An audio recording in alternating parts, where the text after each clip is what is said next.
பகவத்கீதையில் 9வது சாப்டரில் 3வது ஸ்லோகம். அஸ்ரத்தானா புருஷா தர்மஸ்யாஸ்ய பரந்தப அப்ராப்ய மாம் நிவர்த்தந்தே மிருத்யு சம்சார வர்த்மனி. இப்போ இதுக்குள்ளே அர்த்தத்தை பார்க்கலாம். 9வது சாப்டரில் முதல் ஸ்லோகத்தில் என்ன சொன்னார்? பக்தி யோகத்தை அதோட பெருமையை நான் உனக்கு சொல்கிறேன், பொறாமை இல்லாத அதோட அர்ஜுனா உனக்கு அந்த ரகசியத்தை சொல்கிறேன் அப்படி சொன்னார் இல்லையா? இப்போ அதுவும் என்ன சொன்னார்? அது ராஜ வித்தை, ராஜ ரகசியம், அதெல்லாம் உத்தமமானது, பவித்திரம், இதெல்லாம் உனக்கு நான் சொல்கிறேன். ஏன்னா நீ பொறாமை இல்லாமல் நீ கேட்குற, அதனால நான் உனக்கு சொல்கிறேன் அப்படின்னு ஆரம்பிக்கிறார். இதில் என்ன சொல்கிறாருன்னா, இது வரைக்கும் பக்தின்னா ரொம்ப ஏற்றம் சொன்னார் இல்லையா? பக்தி யோகத்தோட ஏற்றத்தை பற்றி சொன்னார். அது ரொம்ப உத்தமம், பவித்திரம், பெருமை வாய்ந்தது, ரகசியமானது அப்படிலாம் சொல்லிகிட்டு இருந்தார். அதை மட்டும் சொன்னாலும் ஒருத்தர் கேட்க மாட்டா.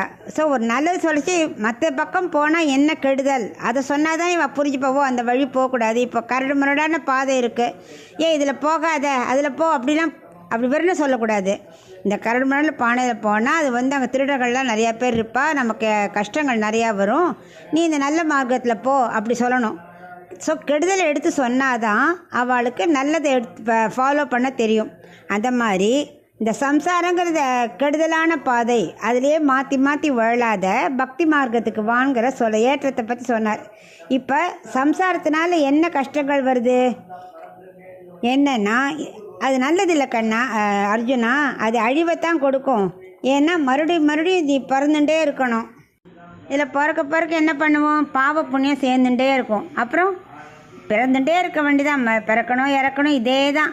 அந்த அமிர்தமயமான வைகுண்ட பிராப்தியை பக்தி மார்க்கத்து மூலமாக அடையணும்னு நினைக்க வேண்டாமா? அது எவ்வளவு ஆனந்தமானது, இனிமையானது. அதை விட்டுட்டு ஏன் எல்லாரும் இந்த பக்தி மார்க்கத்தை விட்டுட்டு இந்த சம்சாரத்திலே வேண்டுன்ருக்கா அப்படின்னு அர்ஜுனன் கேட்குறான். அதுக்கு அவர் சொல்ல, பரந்தப்ப வீரனே, எனக்கு கூட அது மட்டும் இல்லை, பக்தி மார்க்கம் உங்களுக்கு தான் இல்லை, எனக்கே அந்த பக்தி மார்க்கம் ரொம்ப பிடிக்கும், இனிமையானது. அவள் வரமாட்டாளா அப்படின்னு நான் காத்துன்னு இருக்கேன். ஏன் இவாள் அந்த ஸ்ரத்தை இல்லாமல் இப்படி உறுதியான மனம் இல்லாமல் இருக்கா அப்படிங்கிறான்.